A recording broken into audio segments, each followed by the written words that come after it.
Welcome to Bhavitha Santosh economy app. ఈ app ద్వారా రాబోయే గ్రూప్ 1 to 3 నోటిఫికేషన్స్కి గాను ఎకానమీ లైవ్ క్లాసెస్ కండక్ట్ చేయడం జరుగుతుంది. ఎవరైతే ఎకానమీలో టాప్ స్కోర్ సాధించాలి అనుకుంటున్నారో ఖచ్చితంగా భవితా సంతోష్ ఎకానమీ యాప్ని పర్చేస్ చేసేయండి. యాప్ ప్రైస్ వచ్చి ఓన్లీ 499 రూపీస్. అండ్ ఇందులో టెస్ట్ సిరీస్ కూడా అవైలబుల్గా ఉన్నాయి ఓన్లీ 99 రూపీస్కే. కాబట్టి ఖచ్చితంగా పర్చేస్ చేసేయండి. అండ్ ఈరోజు డైలీ కరెంట్ అఫైర్స్లో భాగంగా కొన్ని క్వశ్చన్స్ని మనం మాట్లాడుకుందాం. దాంట్లో ఫస్ట్ క్వశ్చన్, ఫోర్బ్స్ జాబితా ప్రకారం అత్యధిక బంగారు నిల్వలు ఉన్న దేశంగా ఏ దేశాన్ని గుర్తించారు అని క్వశ్చన్. మనం దాంట్లో చూసుకుంటే ఫోర్బ్స్ జాబితా ప్రకారం అత్యధిక బంగారు నిల్వలు గల దేశంగా ఏ దేశాన్ని గుర్తించారు అంటే అమెరికాను గుర్తించారు.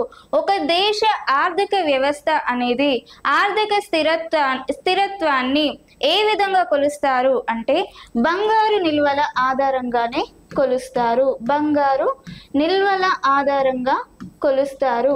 ఒక దేశ ఆర్థిక వ్యవస్థని ఆర్థిక స్థిరత్వాన్ని బంగారు నిల్వల ఆధారంగా కొలుస్తారు. అలాగే ఒక దేశ కరెన్సీని కూడా కరెన్సీ ముద్రను కూడా బంగారు నిల్వల ఆధారంగానే గుర్తించడం జరుగుతుంది. మరి అలాంటి బంగారు నిల్వల విషయంలో ఫోర్బ్స్ జాబితా ప్రకారం అత్యధిక బంగారు నిల్వలు గల దేశంగా ఏ దేశం గుర్తించబడింది అంటే అమెరికా దేశం గుర్తించబడింది. దాదాపుగా 8,134 టన్నుల బంగారు నిల్వలతో అమెరికా టాప్ పొజిషన్లో ఉంది. ఏ విషయంలో? బంగారు నిల్వల విషయంలో అమెరికా 8,134 టన్నుల బంగారు నిల్వలతో అమెరికా టాప్ పొజిషన్లో ఉంది. మరి భారత్ బంగారు నిల్వల విషయంలో ఏ పొజిషన్లో ఉంది అనంటే 800 అరౌండ్గా సుమారుగా ఎగ్జాక్ట్లీ 800 కాదు, సుమారుగా 800 టన్నుల బంగారు నిల్వలతో భారత్ అనేది 9వ ప్లేస్లో ఉంది. అత్యధిక బంగారు నిల్వలు గల దేశంగా అమెరికా 8,134 టన్నులతో టాప్లో ఉండగా 8,800 టన్నుల బంగారంతో భారత్ 9వ ప్లేస్లో ఉంది. నెక్స్ట్, రక్షణ మంత్రి రాజ్నాథ్ సింగ్ వర్చువల్గా ప్రారంభించిన బ్రహ్మోస్ క్షిపణుల తయారీ కేంద్రం ఎక్కడ స్థాపించబడింది? రక్షణ మంత్రి రాజ్నాథ్ సింగ్ గారు వర్చువల్గా ప్రారంభించిన బ్రహ్మోస్ క్షిపణుల తయారీ కేంద్రాన్ని ఎక్కడ స్థాపించారు అంటే ఉత్తరప్రదేశ్లో స్థాపించారు. మరి ఉత్తరప్రదేశ్లో ఎక్కడ ప్రారంభించారు అంటే ఉత్తరప్రదేశ్లోని లక్నోలో ఉత్తరప్రదేశ్ ఇండస్ట్రియల్ కారిడార్లో ప్రారంభించడం జరిగింది. ఉత్తరప్రదేశ్లోని లక్నోలో ఉత్తరప్రదేశ్ ఇండస్ట్రియల్ కారిడార్లో ఇక్కడ బ్రహ్మోస్ క్షిపణుల తయారీ కేంద్రాన్ని స్థాపించడం జరిగింది. ఎవరు స్థాపించారు? రక్షణ మంత్రి రాజ్నాథ్ సింగ్ గారు స్థాపించడం జరిగింది. మరి ఎన్ని కోట్ల సామర్థ్యంతో ఈ తయారీ కేంద్రాన్ని ఏర్పాటు చేశారు అంటే ఎన్ని కోట్లు కేటాయించి ఈ తయారీ కేంద్రాన్ని ఏర్పాటు చేశారు అంటే సుమారుగా 300 కోట్లను కేటాయించి ఈ బ్రహ్మోస్ క్షిపణుల తయారీ కేంద్రాన్ని ఏర్పాటు చేయడం జరిగింది. మరి తయారీ కేంద్రంలో ఒక ఏడాదికి సుమారుగా ఎన్ని క్షిపణులను తయారు చేస్తుంది అనంటే సుమారుగా ఒక ఏడాదికి గాను 80 నుంచి 100 వరకు క్షిపణులను తయారు చేస్తుంది.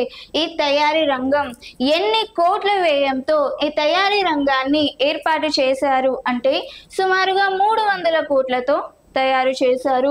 మరి ఒక ఏడాదికి ఎన్ని క్షిపణులను తయారు చేయనుంది అంటే 80 నుంచి 100 వరకు క్షిపణులను తయారు చేయనుంది.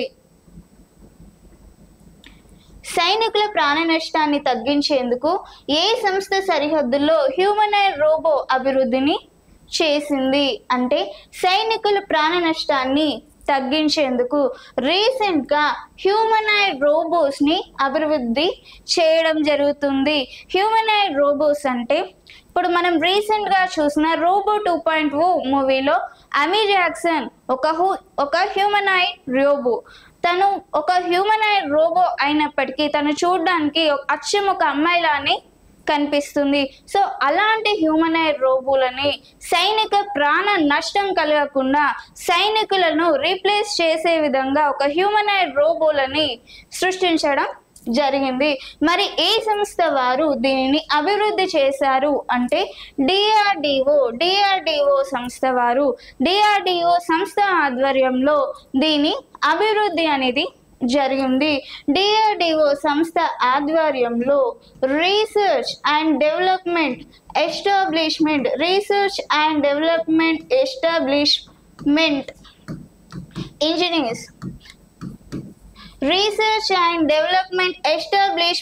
ఇంజనీర్స్ ఆధ్వర్యం డిఆర్డిఓ ఆధ్వర్యంలో research and development establishment engineers అనే సంస్థ వారు దీనిని అభివృద్ధి చేయడం జరిగింది. అంటే డిఆర్డిఓ ఆధ్వర్యంలో ఈ సంస్థ ఈ హ్యూమనాయిడ్ రోబోలను అభివృద్ధి చేసింది. డిఆర్డిఓ ఆధ్వర్యంలో research and development establishment engineers అనే సంస్థ ఈ హ్యూమనాయిడ్ రోబోస్ని అభివృద్ధి చేసింది. మరి హ్యూమనాయిడ్ రోబోస్ని ఎక్కడ దీనిని ప్రారంభం చేశారు అంటే పూణేలోని జాతీయ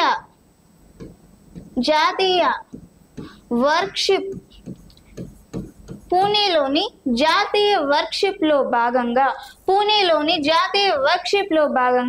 ఈ హ్యూమనాయిడ్ రోబోస్ని ప్రారంభించడం జరిగింది. పూణేలోని జాతీయ వర్క్షిప్లో భాగంగా హ్యూమనాయిడ్ రోబోస్ని అభివృద్ధి చేయడం జరిగింది. మరి హ్యూమనాయిడ్ రోబోస్ అనేవి ఆపరేటర్ ఇచ్చిన ఆదేశాలను అర్థం చేసుకొని అటవీ మరియు పర్వత ప్రాంతాలలో కూడా పనిచేయగలిగే సామర్థ్యం ఉన్న హ్యూమనాయిడ్ రోబోస్ అని చెప్పుకోవచ్చు. అంటే ఆపరేటర్ ఏవైతే ఆదేశాలు ఇస్తున్నారో అవి పూర్తిగా అర్థం చేసుకొని అటవీ మరియు పర్వత ప్రాంతాలలో కూడా ఇది పనిచేసే సామర్థ్యం ఉన్న హ్యూమనాయిడ్ రోబో అని చెప్పుకోవచ్చు. మరి ఏ సంస్థ ఆధ్వర్యంలో? డిఆర్డిఓ ఆధ్వర్యంలో. 25-26లో సిఐఐ అంచనా ప్రకారం భారత వృద్ధి రేటు ఎంత ఉంటుందని అంచనా వేసింది. అంటే 25-26లో సిఐఐ అంచనా ప్రకారం భారత వృద్ధి రేటు జీడిపి గ్రాస్ డొమెస్టిక్ ప్రోడక్ట్ దేశ భౌగోళిక సరిహద్దులో అంతిమ వస్తు సేవల ఉత్పత్తిని మనం దేశ జీడిపిగా పేర్కొంటాం. మరి అలాంటి జీడిపిలో భారత్ వృద్ధి రేటు ఎంతగా ఉంటుందని ఈ సిఐఐ అంచనా వేసింది. అంటే సుమారుగా 6.5%గా ఉంటుందని అంచనా వేయడం జరిగింది. ఎస్సీ ఎస్టీలపై కేంద్ర సామాజిక న్యాయ శాఖ వారు ఎప్పుడు హెల్ప్ లైన్ని ప్రారంభించారు? ఎస్సీ ఎస్టీలపై కేంద్ర సామాజిక న్యాయ శాఖ వారు 2021 డిసెంబర్లో ఒక హెల్ప్ లైన్ని ప్రారంభించడం జరిగింది. దీన్ని జాతీయ అత్యాచార నిరోధక హెల్ప్ లైన్గా పేర్కొంటారు. జాతీయ అత్యాచార నిరోధక హెల్ప్ లైన్గా దీన్ని పేర్కొంటారు. మరి దీనికి సంబంధించి 2021 డిసెంబర్లో ఈ హెల్ప్ లైన్లని కేంద్ర సామాజిక న్యాయ శాఖ వారు ఏర్పాటు చేయగా అత్యధిక హెల్ప్ లైన్స్ కాల్స్ అనేవి ఎక్కడి నుంచి వచ్చాయి అంటే దాదాపుగా ఉత్తరప్రదేశ్ నుంచి సగానికంటే ఎక్కువ కాల్స్ యూపీ నుంచి రావడం జరిగింది. దాదాపుగా 6.5 లక్షల కాల్స్ ఉత్తరప్రదేశ్ నుంచి రావడం జరిగింది. మరి ఉత్తరప్రదేశ్ తర్వాత ఏ రాష్ట్రం నుంచి అధికంగా వచ్చాయి అంటే బీహార్, రాజస్థాన్ మరియు హిమాచల్ ప్రదేశ్ నుంచి అధికంగా కాల్స్ రావడం జరిగింది. అధికంగా ఏ రాష్ట్రం నుంచి కాల్స్ వచ్చాయి? ఉత్తరప్రదేశ్ నుంచి సగానికంటే దాదాపుగా 6.5 లక్షల వరకు కాల్స్ రావడం జరిగింది. దాని తర్వాత ఏ రాష్ట్రం అత్యధికంగా వచ్చింది అంటే బీహార్, తర్వాత రాజస్థాన్ మరియు హర్యానా రాష్ట్రాలలో ఎక్కువగా వచ్చాయి. ప్రపంచ తొలి క్రిప్టో టూరిజం పేమెంట్ సిస్టమ్ని ఎక్కడ ప్రారంభించింది? ప్రపంచంలో తొలి క్రిప్టో టూరిజం పేమెంట్ సిస్టమ్ ముందుగా క్రిప్టో కరెన్సీ అంటే బిట్ కాయిన్స్, లైట్ కాయిన్స్ మరియు రిపిల్స్ అని చెప్పుకోవచ్చు. రిపిల్స్ లాంటి పేమెంట్స్ అని చెప్పుకోవచ్చు. మరి క్రిప్టో టూరిజం పేమెంట్స్ అనేవి ఎందుకు ప్రారంభించారు అంటే టూరిజంని ప్రోత్సహించే ఉద్దేశంతో మరియు ఆ ఆర్థిక వ్యవస్థ సంపూర్ణతని పెంపొందించడం కోసం ఏర్పాటు చేశారు. టూరిజంని ప్రోత్సహించడం కోసం మరియు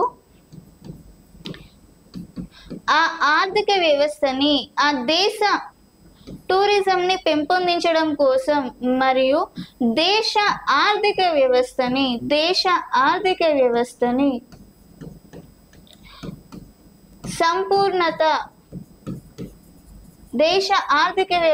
సంపూర్ణత కోసం పెంపొందించడం లేదంటే ఉద్దేశించడం కోసం ఏర్పాటు చేయడం జరిగింది. టూరిజంని ప్రోత్సహించడంతో పాటు ఆర్థిక వ్యవస్థ యొక్క సంపూర్ణతను ప్రోత్సహించేలా ఏర్పాటు చేయడం జరిగింది. మరి ఏ దేశంలో ఏర్పాటు చేశారు అంటే భూటాన్ దేశంలో ఏర్పాటు చేయడం జరిగింది. మరి క్రిప్టో టూరిజం పేమెంట్స్ అనేవి టూరిస్టులు ఎవరైతే ఉన్నారో వాళ్ళ కోసం విమానాల టికెట్స్ కోసం వీసాలకి మరియు హోటళ్ళకి ఈ టూరిజం పేమెంట్స్, ఈ క్రిప్టో పేమెంట్స్ చెల్లింపులు అనేవి చెల్లించబడతాయి. విమానాల టికెట్స్కి, వీసాకి మరియు హోటళ్ళ విషయంలో ఈ క్రిప్టో కరెన్సీ చెల్లింపులు అనేవి చెల్లించబడతాయి. ఏ దేశంలో ఎక్కువగా ప్రారంభించబడింది అంటే భూటాన్ దేశంలో ఎక్కువగా ప్రారంభించడం జరిగింది. అదానీ ఎంటర్ప్రైజెస్ AEL అభివృద్ధి చేసిన భారతదేశపు తొలి హైడ్రోజన్ ఇంధన సెల్ ట్రక్ను ఏ రోజున ప్రారంభించారు అంటే అదానీ ఎంటర్టైన్మెంట్స్ భారత తొలి హైడ్రోజన్ ఇంధన సెల్ ట్రక్ను ఏ రోజున ప్రారంభించింది అంటే మే 2025న ప్రారంభించడం జరిగింది. మరి ఎక్కడ మొదటిసారిగా ప్రారంభించింది అంటే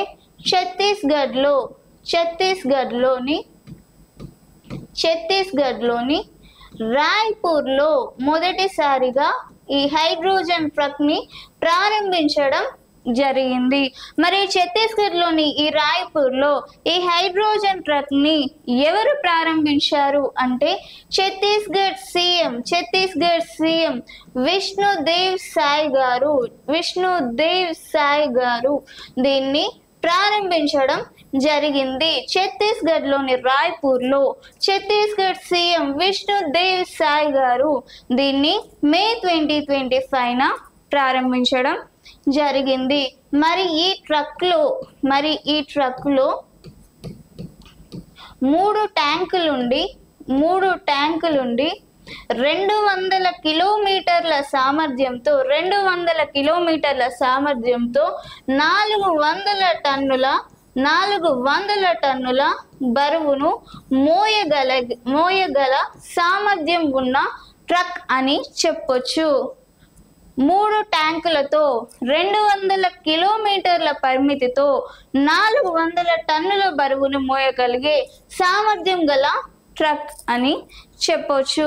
మరి ఇది ఒక కాలుష్య రహిత వెహికల్ గా కూడా చెప్పొచ్చు. మరి దీన్ని ఎప్పుడు ఏర్పాటు చేశారు? మే 2025న. ఎక్కడ ఏర్పాటు చేశారు? ఛత్తీస్గఢ్లోని రాయ్పూర్లో. ఎవరు ఏర్పాటు చేశారు? సీఎం విష్ణుదేవ్ సాయ్ గారు ఏర్పాటు చేశారు. భారత ప్రభుత్వం 2025 మే 16-18 మధ్య కాలంలో కార్మగాన్లో జరిగే సగర్మదా సంవాద్ సదస్సు కోసం నేపాల్ ప్రభుత్వం ఎన్ని ఎలక్ట్రిక్ వాహనాలను బహుమతిగా ఇచ్చింది? నేపాల్ ప్రభుత్వానికి ఎన్ని ఎలక్ట్రిక్ వాహనాలను బహుమతిగా ఇచ్చింది భారత ప్రభుత్వం? ఇక్కడ సగర్మతా సంవాద్ సరస్సులో నేపాల్కి కొన్ని ఎలక్ట్రిక్ వాహనాలను బహుమతిగా అందించింది. మరి ఎలక్ట్రిక్ వాహనాలను భారత్ నేపాల్కు ఎన్ని ఎలక్ట్రిక్ వాహనాలను అందించింది అంటే సుమారుగా 15 ఎలక్ట్రిక్ వాహనాలను అందించింది. మరి 15 ఎలక్ట్రిక్ వాహనాలు అనేవి కాలుష్య రహిత వెహికల్స్ అని చెప్పుకోవచ్చు. కాలుష్య రహిత వెహికల్స్ అని చెప్పుకోవచ్చు. మరి కాలుష్య రహిత వెహికల్స్ అనేవి భారత్కి నేపాల్ ఇవ్వడంతో నేపాల్కి భారత్కి మధ్య ఉన్న ద్వైపాక్షిక సంబంధాలు మెరుగుపడడం జరుగుతుంది. అండ్ ఈ నేపాల్లో జరిగే ఈ సగర్మదా సంవాద్ సదస్సు అనేది నేపాల్లో జరిగే తొలి ఎడిషన్గా నేపాల్ పేర్కొంది. ఈ సదస్సు అనేది నేపాల్లో జరిగే తొలి ఎడిషన్గా నేపాల్ పేర్కొంది. అంతేకాకుండా నేపాల్లో జరిగే తొలి జాతీయ సదస్సుగా నేపాల్ పేర్కొంది. ఈ సదస్సుని తొలి ఎడిషన్గా మరియు తొలి జాతీయ సదస్సుగా నేపాల్ పేర్కొంది. మరి భారత్ నేపాల్కి 15 ఎలక్ట్రిక్ వాహనాలను గిఫ్ట్గా ఇవ్వడంతో భారత్ నేపాల్కి మధ్య ఉన్న ద్వైపాక్షిక సంబంధాలు కూడా మెరుగుపడతాయి. 2024-25 ఆర్థిక సంవత్సరంలో 12 ప్రభుత్వ రంగ బ్యాంకులను కలిపి ఎన్ని కోట్ల నికర లాభం ప్రకటించారు అంటే సుమారుగా 1,78,364 కోట్ల లాభం ప్రకటించడం జరిగింది. 24-25 ఆర్థిక సంవత్సరంలో 12 ప్రభుత్వ రంగ బ్యాంకులను కలిపి మొత్తంగా చూస్తే 1,78,364 కోట్లు నికర లాభంగా ప్రకటించడం జరిగింది. మరి దీంట్లో హైయెస్ట్గా మరి పోయిన సంవత్సరం లేదంటే గత ఆర్థిక సంవత్సరంలో ప్రభుత్వ రంగ బ్యాంకులతో కలిపి నికర లాభాన్ని గనక మనం చూసుకుంటే దాదాపుగా 1.41 లక్షల కోట్లు ఉన్నాయి. అంటే ఈ సంవత్సరానికి గత ఆర్థిక సంవత్సరంతో పోలిస్తే సుమారుగా 26% అధికంగా ఈ సంవత్సరం నమోదైంది అని చెప్పుకోవచ్చు. దాదాపుగా 1,78,000 అంటే 26% గత సంవత్సరంతో పోలిస్తే ఈ సంవత్సరానికి నమోదైంది అని చెప్పుకోవచ్చు. మరి ఇందులో హైయెస్ట్గా ఏ బ్యాంక్ టాప్లో ఉంది అంటే హైయెస్ట్ లాభాలతో ఏ బ్యాంక్ టాప్లో ఉంది అంటే SBI సుమారుగా 70,901 కోట్లతో SBI 70,901 కోట్లతో హైయెస్ట్లో టాప్లో ఉంది అని చెప్పుకోవచ్చు. 1,78,324 కోట్లు 2024-25 ఆర్థిక సంవత్సరానికి సంబంధించి. తెలంగాణ వ్యవసాయ వర్సిటీ మరియు ఆస్ట్రేలియా వెస్టర్న్ సిటీ యూనివర్సిటీని ఏ కోర్స్ ఒప్పందం కోసం కుదుర్చుకుంది అంటే బీసీ కోర్స్ కోసం ఒప్పందం కుదుర్చుకుంది. అంటే బీసీ యూనివర్సిటీ కోసం ఒప్పందం కుదుర్చుకుంది అని చెప్పుకోవచ్చు. మరి తెలంగాణ వ్యవసాయ యూనివర్సిటీ మరియు ఆస్ట్రేలియా వెస్టర్న్ సిటీ యూనివర్సిటీ కోసం యూనివర్సిటీ అనేది ఏ సంవత్సరం నుండి ఏ సంవత్సరం వరకు అంటే ఇప్పుడు తెలంగాణ వ్యవసాయ యూనివర్సిటీలో యూనివర్సిటీలో ఒక వ్యక్తి చదువుతున్నాడు అంటే ఒక 3 years అనేది తెలంగాణ వ్యవసాయ యూనివర్సిటీలో చదువుకోగా మిగతా 1 year ఆస్ట్రేలియా వెస్టర్న్ సిడ్నీ యూనివర్సిటీలో ఇంకొక సంవత్సరాన్ని పూర్తి చేయాలి. ఈ తెలంగాణ వ్యవసాయ యూనివర్సిటీ అనేది ముందుగా ఆచార్య జయశంకర్ పేరు మీదుగా ఏర్పాటు చేయడం జరిగింది. ఆచార్య జయశంకర్ పేరు మీదుగా ఏర్పాటు చేయబడిన యూనివర్సిటీ ఏది అని కూడా ఎగ్జామినేషన్లో అడగవచ్చు. దానికి ఆన్సర్ ఏంటి అంటే తెలంగాణ వ్యవసాయ యూనివర్సిటీ అని చెప్పొచ్చు. మరి తెలంగాణ వ్యవసాయ యూనివర్సిటీలో ఏ విద్యార్థి అయితే చదువుకుంటున్నాడో ఆ విద్యార్థి 3 సంవత్సరాల పాటు తెలంగాణ వ్యవసాయ యూనివర్సిటీలో చదువుకోగా మిగతా సంవత్సరాన్ని ఆస్ట్రేలియా వెస్టర్న్ సిడ్నీ యూనివర్సిటీలో చదవాలి అనే ఒప్పందం ఉండింది. అయిన క్లాస్ మీకు నచ్చుంటే ఖచ్చితంగా వీడియోని లైక్ చేయండి, వీలైనంత మందికి షేర్ చేయండి అండ్ ఖచ్చితంగా ఛానల్ని సబ్స్క్రైబ్ చేయండి. Thank you.